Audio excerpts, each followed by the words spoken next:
अस्सलामुअलैकुम जी फ्रेंड्स, आज का जो हमारा टॉपिक है वो है द क्लासिक इमेज प्रॉब्लम। हम लोगों ने EMT 1 की यानी कि इलेक्ट्रोमैग्नेटिक थ्योरी 1 की सीरीज स्टार्ट की हुई है ग्रिफ्स की बुक में से। तो हम इन टॉपिक्स पर पिछली वीडियोस में बात कर चुके हैं, देखते जाएं। ओके, तो आज की जो मेरे पास वीडियो है वो वीडियो में मेरे पास 17 है, the classic image problem. Okay, next video में हम इंड्यूस्ड सरफेस चार्ज पर बात करने की कोशिश करेंगे और उससे नेक्स्ट वीडियो में हम फोर्स एंड एनर्जी पर बात करने की कोशिश करेंगे। तो आने वाली वीडियोस में हम इन टॉपिक्स पर भी बात करने की कोशिश करेंगे, क्योंकि हम लोगों ने मुकम्मल सीरीज बनाई हुई है EMT की। तो इन तमाम टॉपिक्स पर हम इंशाल्लाह रहमान बात करेंगे आने वाली वीडियोज़ में, तो ये आप देखते जाएँ। तो आइए आज के टॉपिक को स्टार्ट करते हैं। बिस्मिल्लाहिर्रहमानिर्रहीम, सल्लल्लाहु अला मुहम्मद सल्लल्लाहु तआला अलैहि व आलिहि वसल्लम। सबसे पहले देखें कि जो मेरे पास क्लासिक इमेज प्रॉब्लम है, इसको हम बुक के जरिए फॉलो करेंगे इंशाल्लाह। ये देखिए हमारे पास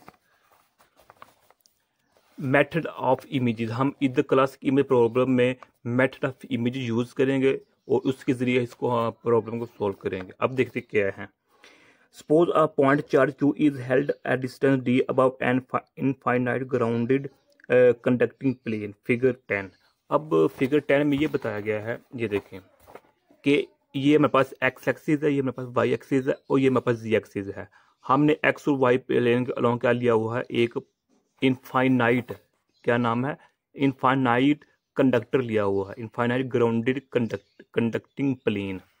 यानी कि जो मेरे पास ये है इनफाइनाइट ग्राउंडेड कंडक्टिंग प्लेन है। इसको ग्राउंडेड कहने का मतलब क्या है, इस प्लेन को हमने ग्राउंडेड किया हुआ है। ग्राउंडेड करने का मतलब क्या है कि यहाँ जो पोटेंशियल है वो इलेक्ट्रिक पोटेंशियल है वो हमारे पास क्या है, जीरो है। ओके, ये मेरे पास प्लेन है, X Y plane plane along मेरे पास ये प्लेन है और जिसको हमने ग्राउंडेड किया हुआ है। ग्राउंडेड का मतलब क्या है, ये है इसको हमने अर्थ के साथ अटैच कर दिया हुआ है। ओके, तो यहाँ मेरे पास क्या है, पोटेंशियल है वी ना, वी जीरो है। यानी कि जो मेरे पास ये है ऐसे है ना, इसको हमने ग्राउंडेड कर दिया हुआ है, तो जो मेरे पास जब पोटेंशियल होगा वो जीरो होगा। हम जानते हैं कि ये जीरो ही होता है जब ग्राउंडेड कर देते हैं। Question, what is the potential in the region above the plane. अब ये क्वेश्चन उठाया जा रहा है जो कि इम्पोर्टेंट है। आई थिंक ये चलो क्लास में तो इम्पोर्टेंट है, लेकिन PPSC के पेपर में भी काफ़ी इम्पोर्टेंट है। व्हाट इज द पोटेंशियल, कि ये potential in the region above the plane, कि अब ये प्लेन है, इस प्लेन के ऊपर यहाँ यहाँ यहाँ यहाँ यहाँ यहाँ या फिर कहीं भी, लेकिन इस प्लेन के ऊपर होना चाहिए।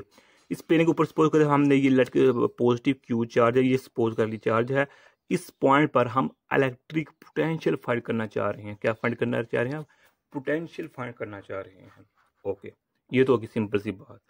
अब इसका आंसर आगे दिया गया है, it's not just 1/4 pi e naught q over script r, कि ये इस जैसा यानी कि नहीं है। For q will induced a certain amount of negative charge on the nearby surface of conductor. The total potential is due in part to Q directly and in part to this induced charge. But how can we possibly calculate the potential when we do not how much charge is induced or how it is distributed? अब इसका मतलब क्या है, पहले ये देखिए, इस page पर हम देखते हैं।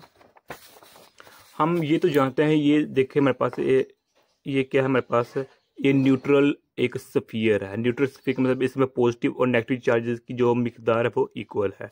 जब इसके पास हम एक रॉड लाते हैं, ये रॉड क्या है, पॉजिटिव रॉड है। ओके, जब इसको हम इसके नज़दीक लाते हैं इधर, तो ये पॉजिटिव ही रहेगा। अब इस पॉजिटिव की वजह से जो हमारे पास नेगेटिव चार्जेस हो जाएंगे वो इधर आ जाएंगे, जबकि जो पॉजिटिव चार्जेस होंगे वो इधर आ जाएंगे। ये तो हमें इफेक्ट का पता है। बिल्कुल इसी तरह है कि जब ये पॉजिटिव क्यू चार्ज हमने लेट कर लिया, सपोज कर लिया है अबव दी प्लेन, तो इसका जो डिस्टेंस है वो यहाँ ओरिजिन से लेकर यहाँ जो डिस्टेंस है वो हमारे पास ये d लिखा हुआ है। ओके, तो अब इस पॉइंट क्यू पर चार्ज पर हम फाइंड करना चाह रहे हैं इलेक्ट्रिक पोटेंशियल। ओके, अब जो कि ये पॉजिटिव चार्ज है और ये मेरे पास कंडक्टिंग प्लेन है। अब इस चार्ज की वजह से इस प्लेन पर नेगेटिव चार्जेस इंड्यूस्ड हो जाएंगे, यानी कि क्रिएट हो जाएंगे, पैदा हो जाएंगे। ओके, ये देखिए मेरे पास एक क्या है, कंडक्टिंग है, प्लेन है, इसके ऊपर हमारे पास ये पॉजिटिव चार्ज है। अब इस पॉजिटिव चार्ज की वजह से इसमें क्या होंगे, जो नेगेटिव चार्ज हम इंड्यूस क्रिएट हो जाएंगे, और जब पॉजिटिव, चूंकि इसको हमने ग्राउंडेड किया हुआ है, तो जो पॉजिटिव चार्जेज हो जाएंगे वो नीचे चले जाएंगे, ग्राउंडेड हो जाएंगे। अदर वर्ड्स मैं ये कह सकता हूँ, positive q has field lines towards the surface of the plane. In other words, the positive q charge leaves field lines towards the negative charges। Okay, तो अब ये हमारे पास, अगर नेक्स्ट देखिए क्या लिखा हुआ है कि ये देखें, अब यहाँ हमारे पास इतना आसान नहीं है पोटेंशियल फाइंड करना, क्योंकि अब इधर इंड्यूस्ड का कंसेप्ट आ चुका है। ओके, तो अगर हमें क्या नाम लेते हैं कि हाउ मच चार्ज, अगर हमें चार्ज का ही नहीं पता कितना इंड्यूस्ड हुआ है इस प्लेन पर इस पॉजिटिव चार्ज की वजह से, या फिर उसकी डिस्ट्रीब्यूशन कैसे है, हम जब तक हमें इन दो चीज़ों का पता नहीं लगता, हम आसानी जो इलेक्ट्रिक पोटेंशियल है क्यू पर वो फाइंड नहीं कर सकते। From a mathematical point of view, our problem is to solve Poisson equation in the region z is greater than 0 with a single point q at 0,0 d subjected to the boundary condition। यानी कि अब यहाँ हम क्या करेंगे कि Poisson equation को solve करेंगे, किसके लिए, इन द रीजन, जब हमारे पास इस अबव द रीजन, यानी कि ये हमारे पास जी एक्सिस है तो जी से अबव होगा उस केस में। ओके, यानी कि ये देख ले, ये मेरे पास x 0 है, y 0 है, तो d के हमारे पास डिस्टेंस है ये वाला, यहाँ से लेकर यहाँ तक। ओके, तो अब जब हम पॉइसन इक्वेशन, अच्छा इस पॉइसन इक्वेशन पर भी हमारी वीडियो बनी हुई है, ये देखिए जो वीडियो नंबर 8 है, इस पर पॉइसन इक्वेशन या लैप्लास इक्वेशन पर हमने भी बात की हुई है। अब जो पॉइसन इक्वेशन को जब हम सोल्व करेंगे तो उसके लिए दो कंडीशन है, अगर ये दोनों कंडीशन सेटिस्फाई होंगी तो हमारे पास पॉइसन इक्वेशन सोल्व हो जाएगी। जब पॉइसन इक्वेशन सोल्व हो जाएगी इसका मतलब हमारे पास जो इलेक्ट्रिक पोटेंशियल वो हमारे पास क्या आ जाएगा, मिल जाएगा। Potential is equal to zero, potential हमारे पास जीरो होगा जब z is equal to zero since the conducting plane is grounded. यानी कि जब हमारे पास z की वैल्यू, ये जो हमारे पास ये z है, ये z की वैल्यू जीरो होगी तब हमारे पास पोटेंशियल क्या होगा, जीरो होगा। ये तो सिंपल सी बात है। सेकंड कंडीशन क्या है, z potential is also is equal to zero far from the charge that is x square plus y square plus z square greater than d square। Okay, यानी कि अब जो मेरे पास x square plus Y square, ये z square actually मेरे पास ये r स्क्वायर है। यानी कि हम जानते हैं कि पोलर कोऑर्डिनेट्स में r square is equal to x square plus Y square plus z square equal होता है। ओके, तो अगर हमारे पास ये 3 डिमेंशन के लिए, अगर मेरे पास 2 डिमेंशन है तो 2 डिमेंशन के लिए मेरे पास फिर ये होगा। ओके, तो अब ये देखें, अगर हमारे पास r की वैल्यू क्या हो जाएगी, काफ़ी ग्रेटर हो जाएगी d से, जो मेरे पास ये वाला d है, तो तब क्या हो जाएगा, मेरे पास जो पोटेंशियल होगा वो भी जीरो हो जाएगा। ओके, इसको हम नेक्स्ट भी देखेंगे। द फर्स्ट यूनिक थ्योरम, हम इधर यूनिकनेस थ्योरम सॉल्व देखेंगे, उसको हेल्प लेंगे to solve the Poisson equation. Granted that is only function that meets these. अच्छा, इसको हम छोड़े। अच्छा, यहाँ देखें, forget about the actual problem, we are going to study a completely different situation. यानी कि हम चूंकि डिफरेंट सिचुएशन स्टडी कर रहे हैं। पहले तो सिंपल सा केस होता था कि एक हमारे पास स्फीयर है, ये हमारे पास पॉइंट है, इसकी वजह से हम इधर पोटेंशियल फाइंड कर लेते थे, इजी है, या उधर उसको इसके करीब आते थे तो हम सॉल्व कर लेते। लेकिन इधर हमारे पास इंड्यूस चार्ज वाला कंसेप्ट आ गई, इधर मेरे पास ये डिफरेंट है। ओके जी, this new configuration consist of 2 points, positive charge at 0,0 d and negative charge q। अच्छा, इसको हम बाद में देखते हैं, बुक को पहले इधर सिंपल देखें कि ये मेरे पास z एक्सिस है, ये मेरे पास x एक्सिस है, और ये मेरे पास क्या है, y एक्सिस है। ओके, तो अब क्या होगा, ये मेरे पास प्लेन है, इधर की प्लेन इस तरह बनी हुई है, ये मेरे पास प्लेन है, यहाँ मेरे पास q है, चार्ज है, और ये मेरे पास डिस्टेंस d है।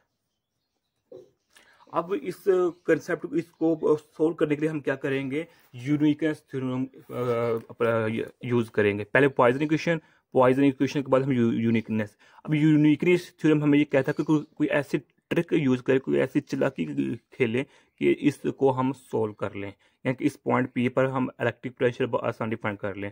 वो ट्रिक क्या होगी कि इसके बिल्कुल ऑपोजिट नेगेटिव एक्सिस, जितना यहाँ से यहाँ डिस्टेंस है उतने ही डिस्टेंस पर आप डी पर, ये नेगेटिव डिस्टेंस ये पॉजिटिव हो जाएगा। तो यानी कि समझाने की अगर मैंने लिखा है पॉजिटिव नेगेटिव, तो यहाँ हम नेगेटिव क्यू का ले तो इधर पॉजिटिव डालते हैं। अब ये ट्रिक है कि इसके ऑपोजिट, यानी कि द मेन बात ये याद रखिएगा कि इसके ऑपोजिट होना चाहिए। जिस पॉइंट पर, जिस चार्ज की वजह से हम पोटेंशियल फाइंड करें, उसके ऑपोजिट हमने, यानी कि दूसरे लफ्जों में मैं ये कह सकता हूँ, दूसरे रीजन में, इस सेम रीजन में हम इसको लेट नहीं कर सकते, इसके ऑपोजिट हम इसको लेट करेंगे। ये हमारे पास ट्रिक है। इस ट्रिक की मदद से अब हम इलेक्ट्रिक पोटेंशियल होगा वो आसानी सोल्व कर लेंगे, हाँ फाइंड कर लेंगे। ये देखिए हमारे पास, ओके। तो अब क्या होगा, for this configuration I can easily write down potential. अब मेरे पास एक्स वाई 3 डायमेंशन के लिए मेरे पास इलेक्ट्रिक पोटेंशियल है जो कि किसकी इक्वल है, यानी कि मेरे पास किधर गया अल्लाह भला करे आप लोगों का, ये देखें ये है हमारे पास फार्मूला। तो 1/4 ई नॉट है। तो अब क्यू तो वैसे का वैसे रहेगा, लेकिन अब क्यू 2 हो गए हैं, ओके। एक पॉजिटिव नेगेटिव। अभी जो मैं स्क्रिप्ट आर है, स्क्रिप्ट आर की वैल्यू मैं पहले बता चुका हूँ कि हमारे पास कि जो स्क्रिप्ट आर है वो किसकी इक्वल होगा, ये नीचे लिखा हुआ है x² + y²। अब ये क्या है कि z - d², और इसके लिए क्या है z + d² आ जाएगा। ये हमारे पास पोटेंशियल होगा। Denominator represent distance from x y z to charge, positive charge and negative charge respectively, okay. यानी कि ये मेरे पास किसके लिए है, ये पॉजिटिव चार्ज के लिए है, मेरे पास किसके लिए नेगेटिव चार्ज के लिए है। It follows that. अब यहाँ देखें जो हम ये इक्वेशन लेकर आए हैं, क्या ये इक्वेशन मेरे पास सही आंस वाली है या नहीं, इसको हम बाउंड्री कंडीशन के जरिए देखते हैं। बाउंड्री कंडीशन पहले क्या है कि जी को 0 पुट करें, इधर पुट करें, इधर पुट करें, तो मेरे पास डी बचेगा, d² बच जाएगा। अब ये भी सेम है, ये भी सेम है, ये कट ऑफ हो जाएगा, मेरे पास आंस क्या आ जाएगा 0। इसका मतलब ये पहले कंडीशन सेटिस्फाई कर रही है। सेकंड कंडीशन क्या है कि अब x² + y² + z, यानी कि इसको हम कह सकते हैं r²।